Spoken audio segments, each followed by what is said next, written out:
महाराष्ट्राची भूमी ही वीर आणि संतांची भूमी आहे मायबाप।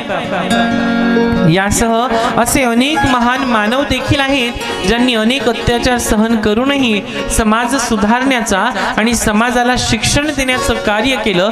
असे एक मानव, त्या व्यक्तींपैकी एक महात्मा म्हणजे ज्योतिबा फुले, ज्यांनी शिक्षणाची गोडी आपल्याला लावली।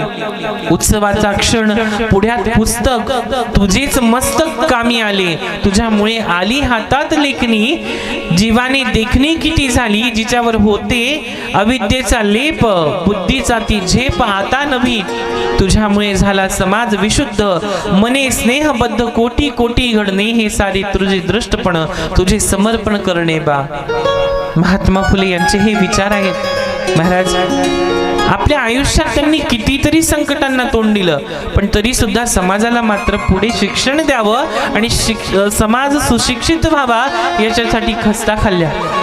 समाजातील खालच्या वर्गाची तोपर्यंत बुद्धिमत्ता, नैतिकता, प्रगती आणि समृद्धीचा विकास होणार नाही जोपर्यंत त्यांना शिक्षण दिलं जात नाही, हे त्यांचे विचार होते।